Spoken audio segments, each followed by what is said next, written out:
Okay friends, welcome back to my channel. So ఈరోజు మనము ఈ వీడియోలో ఇంటర్మీడియట్ ఫస్ట్ ఇయర్ బోటనీలోని పుష్పించే మొక్కల కణజాల శాస్త్రం, అంతర్నిర్మాణ శాస్త్రం అనేటువంటి ఈ యూనిట్లో మనము విదల బీజ విదల బీజ వేరు దాని యొక్క అడ్డుకోత లేదా అంతర్నిర్మాణం అటువంటి ఈ టాపిక్ గురించి మనం డిస్కస్ చేసుకుందాం.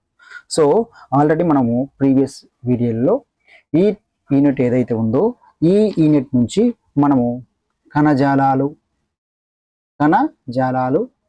రకాలు గురించి మనం వీడియో చేసుకోవడం జరిగింది. అదేవిధంగా మనకి కణజాల వ్యవస్థల గురించి కూడా మనం నేర్చుకోవడం జరిగింది.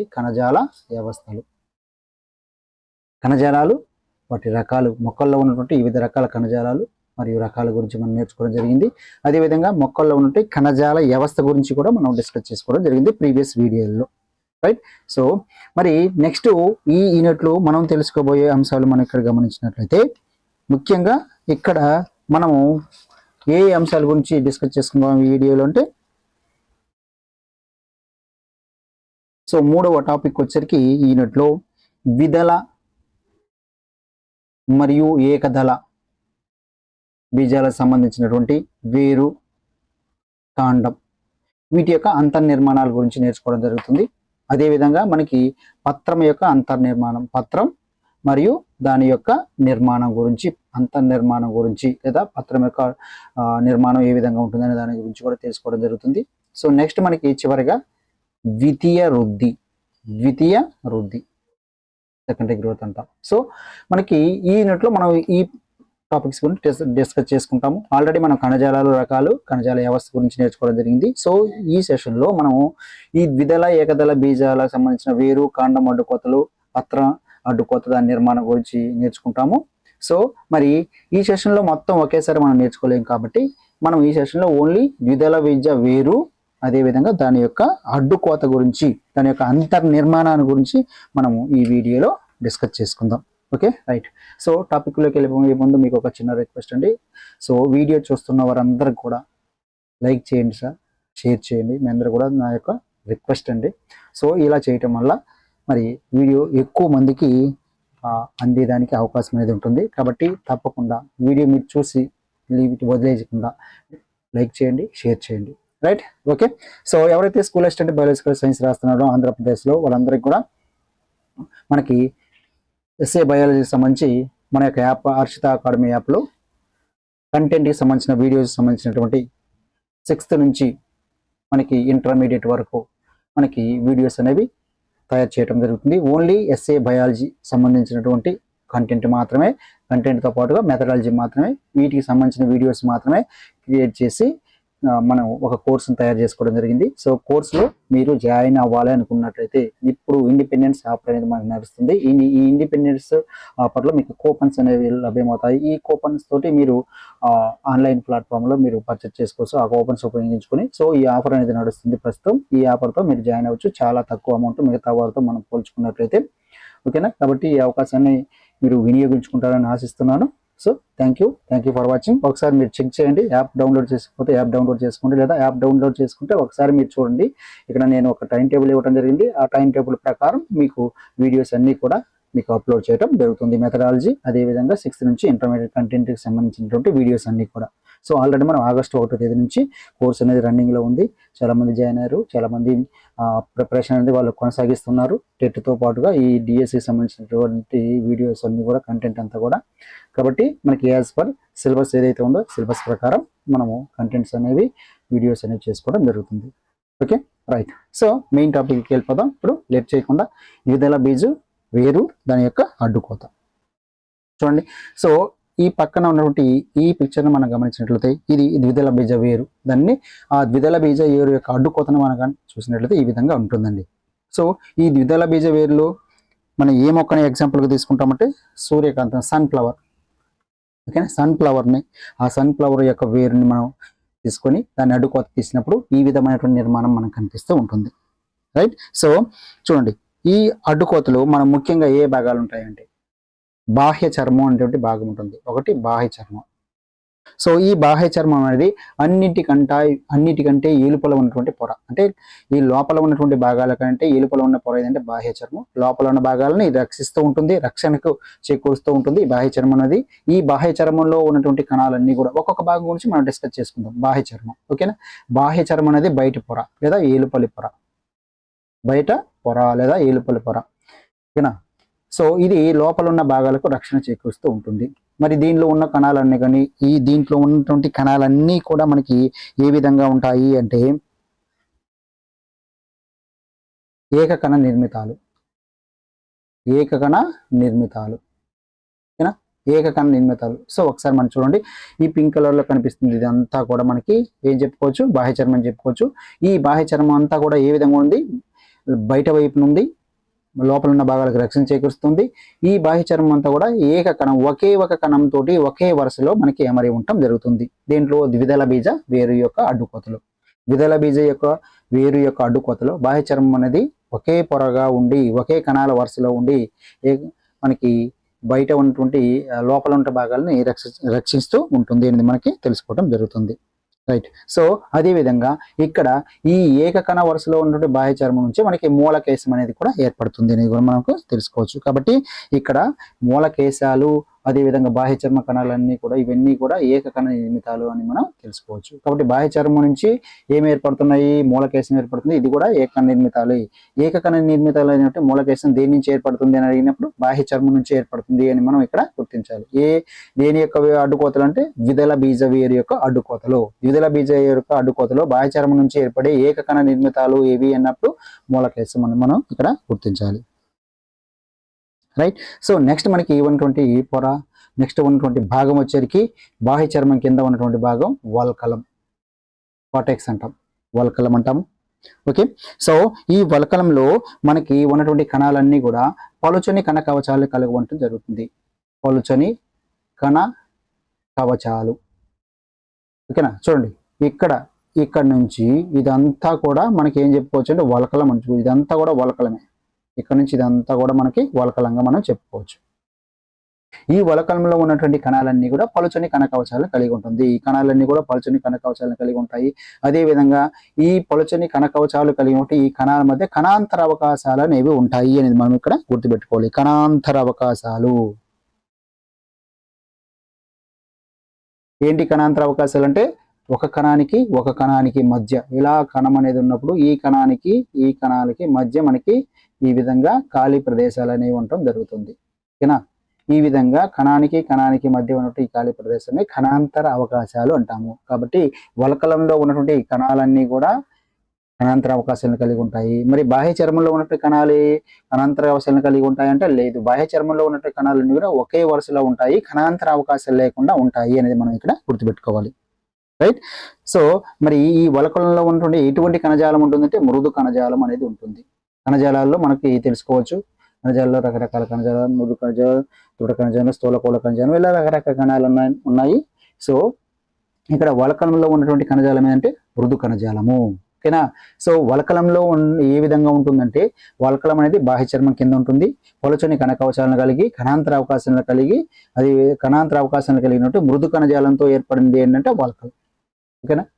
ఒక్కోసారి బిట్టి ఏ విధంగా అడుగుతాడు ఒకసారి మనం గమనించినట్లయితే ఇక్కడ ఒక ఎగ్జాంపుల్ చూసుకున్నట్లయితే ద్విదళ బీజ వేరు యొక్క అడ్డుకోతలు పలుచని కణ కవచాలు కలిగి కణాంతర అవకాశాలు కలిగి ఉన్నటువంటి మృదు కణజాలం కలిగి ఉన్నటువంటి భాగం ఏది అని అడిగినప్పుడు వల్కలం అనేది మనం ఇక్కడ గుర్తించాలి.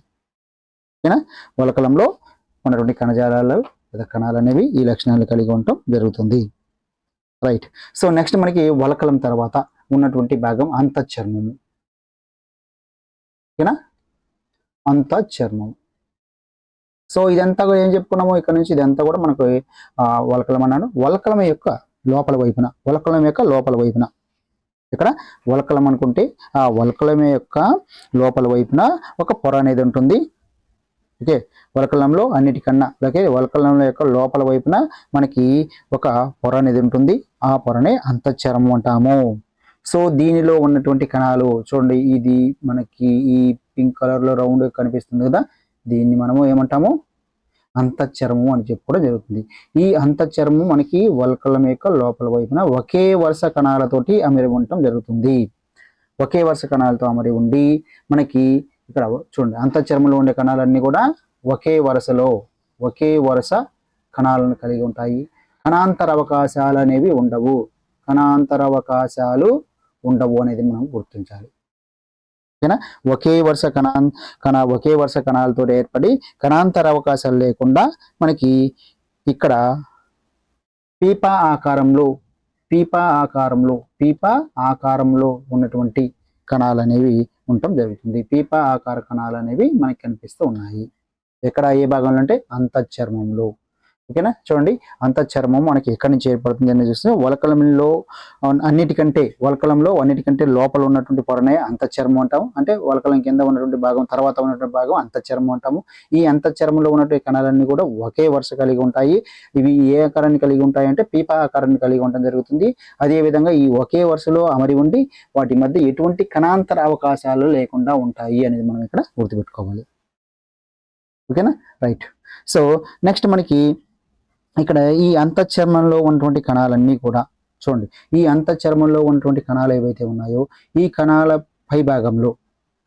యొక్క పైభాగంలో మనకి సుబారిన్ అనేటువంటి పదార్థం ఉంటుంది. సుబారిన్. ఓకేనా? ఈ సుబారిన్ అనేటువంటి పదార్థం అనేది ఈ అంతఃచర్మ కణాలపైన ఉండటం అంతఃచర్మంలో ఉన్నటువంటి కణాలపైన ఉండటం వల్ల మనకి ఇది నీటికి అపారగమ్యతను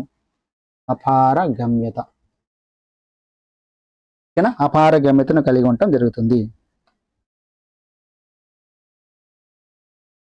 ఓకేనా? నీటికి అపారగమ్యత అంటే నీటిని లోపలికి అలౌ చేయకుండా ఆపేయటం జరుగుతుంది. పారగమ్యత అంటే నీటిని తన ద్వారా ప్రవేశించడానికి అనుమతిస్తుంది.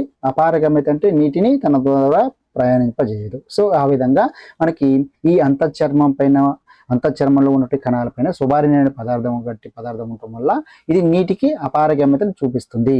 ఓకేనా? ఏది?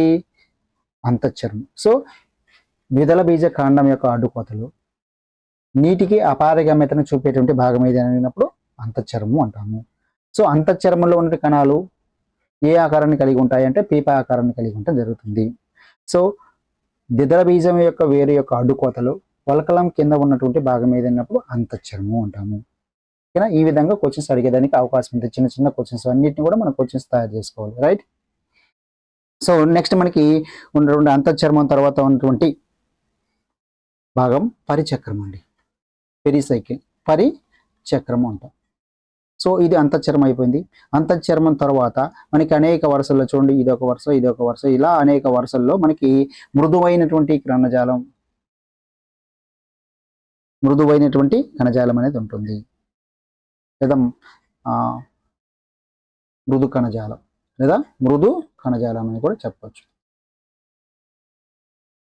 ఈ మృదు కణజాలం అనేది ఉంటుంది, లేదా మృదువైన లేదా మృదు కణజాలాన్ని కలిగి ఉంటుంది అనేక వరుసల్లో. దేని కింద అంటే అంతఃచర్మం కింద అనేక వరుసలలో మృదు కణజాలంతో తయారైనటువంటి భాగాన్ని మనం పరిచక్రం అంటాము.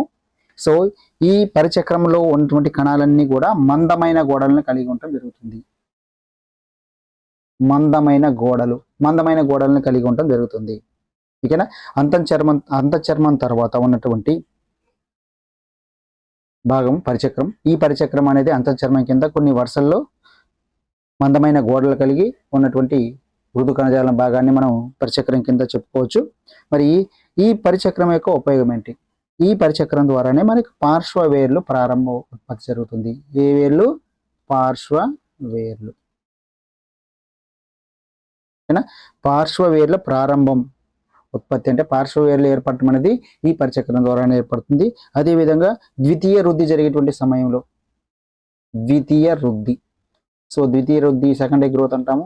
అంటే ఏంటి అనేది నెక్స్ట్ వచ్చే క్లాస్లో వచ్చి మనం డిస్కస్ చేసుకుందాం. ద్వితీయ వృద్ధి అంటాము. మరి ఈ ద్వితీయ వృద్ధి జరిగేటువంటి సమయంలో విభాజక కణజాలం ఏర్పడుతుంది. ఈ విభాజక కణజాలం ఎక్కడి నుంచి ఏర్పడుతుంది అంటే ఈ కణాల నుంచి ఉత్పత్తి కావటం జరుగుతుంది, ఈ పరిచక్రంలో ఉన్నటువంటి కణాల నుంచి. కాబట్టి పార్శ్వవేర్లు అంటే మనకు తెలుసు కదా, వేరు వ్యవస్థ ఈ విధంగా ఉన్నప్పుడు ఇది ప్రధానమైనటువంటి వేరు. ఈ వేరు నుంచి ఈ విధంగా పార్శ్వవేర్లు రావటం జరుగుతుంది. ఓకేనా? ఈ విధంగా పార్శ్వవేర్ల ఉత్పత్తి అనేది, అదేవిధంగా ద్వితీయ వృద్ధి జరిగేటప్పుడు విభాజక కణజాలం అనేది మనకి ఈ పరిచక్రంలో ఉంటే కణజాలం నుంచి మనకి ఏర్పడుతుంది అనేది మనం ఇక్కడ గుర్తుపెట్టుకోవాలి. ఓకే. సో నెక్స్ట్ మనకి ఉన్నటువంటి భాగం పరిచక్రం అయిపోయింది. తర్వాత మధ్యలో ఒక భాగం ఉంటుంది. ఈ భాగాన్ని మనం ఏమంటాము, దవ్వ అంటాం. పిత్ దవ్వ అంటాం. ఓకే. ఈ దవ్వ చాలా చిన్నదిగా ఉంటుంది. కొన్నిట్లో అసలు కనపడకపోవచ్చు, స్పష్టంగా గోచరించదు, అంటే స్పష్టంగా మనకి కనిపించకపోవచ్చు. ఓకేనా. సో కొన్నిట్లో దవ్వ అనేది చిన్నదిగా ఉంటుంది, కొన్నిట్లో కనిపించకపోవచ్చు, స్పష్టంగా మనకు కనిపించకపోవడానికి అవకాశం ఉంటుంది. మొత్తం మీద మనకి ద్విదళ బీజ వేరు యొక్క అడ్డుకోతంలో దవ్వ అనేది చిన్నదిగా ఉంటుంది. కొన్నిట్లో అసలు స్పష్టంగా మనకు కనిపించకపోవచ్చు. రైట్. సో ఇక్కడ చూడండి దారువు, ఇక్కడ చూడండి ఇది రెడ్ కలర్ లో ఉన్నాయి కదా, ఈ విధంగా ఉన్నటువంటి వీటిని మనము దారు అంటామండి. ఇది దవ్వ, ఇది దారు కణజాలము. సో ఈ దారు కణజాలము చూడండి, ఇది దారు కణజాలము, ఈ దారు కణజాలము మరియు ఈ దారు కణజాలకు మధ్య ఉన్నటువంటి కణజాలం ఏదైతే ఉందో దీన్ని పోషక కణజాలం అంటాము. ఓకేనా, పోషక కణజాలం అంటాం. చూడండి ఒకసారి నేను డయాగ్రామ్ వేసి మీకు ఎక్స్ప్లెయిన్ చేసే ప్రయత్నం చేస్తాను. ఇలా మనకి అంతఃచర్మం ఉంటుంది. సో ఈ అంతఃచర్మం కింద మళ్ళీ ఇంకొక పొర ఉన్నటువంటి పొరను మనం పరిచక్రం అంటాము. సో పరిచక్రం మధ్యలో ఇక్కడ ఇది దవ్వ అనేది అనుకుంటాం. ఈ దవ్వను ఉంటుంది, మధ్యలో ఉన్నటువంటి భాగం. ఈ దవ్వలో మనకి ఇక్కడ ఈ విధంగా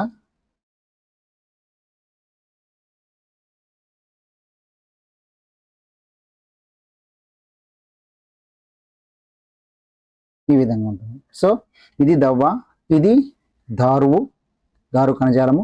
సో ఇక్కడ మధ్యలో ఉన్నటువంటి కణజాలం ఏదైతే ఉందో ఈ దారువుకి మధ్యలో కణజాలం ఏదైతే ఉందో దాన్ని పోషక కణజాలం అంటామండి. ఈ విధంగా ఈ దారువు, ఈ పోషక కణజాలం, ఈ రెండు కణజాలాలని కలుపుతూ ఉన్నటువంటి భాగాన్ని ఉండేటువంటి మృదు కణజాలాలనే లేదా మృదు కణాలనే సంశ్లేషక కణజాలం అంటాము. సంశ్లేషక కణజాలము లేదా కనెక్టివ్ టిష్యూ అంటాం.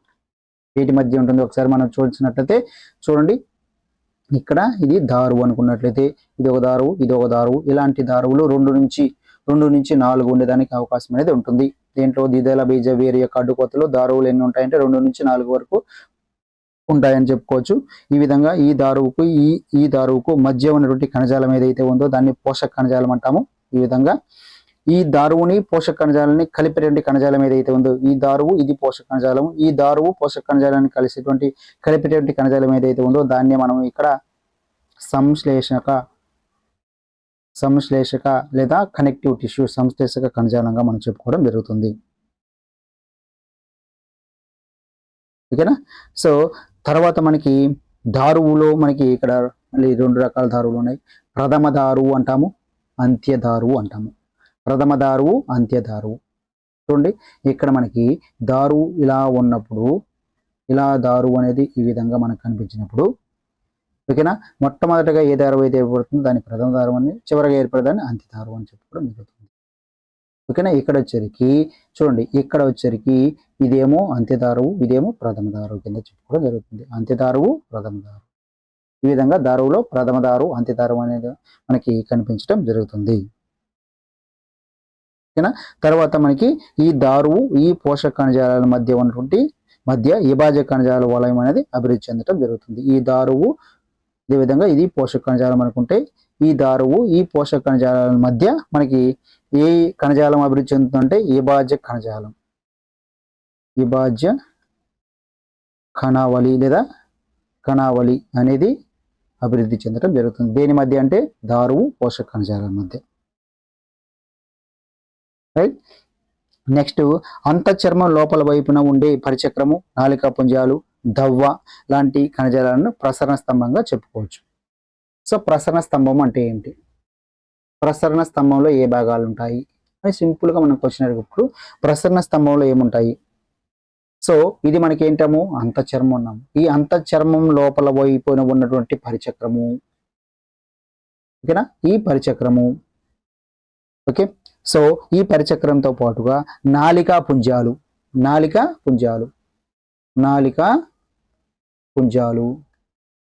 మరియు దవ్వ.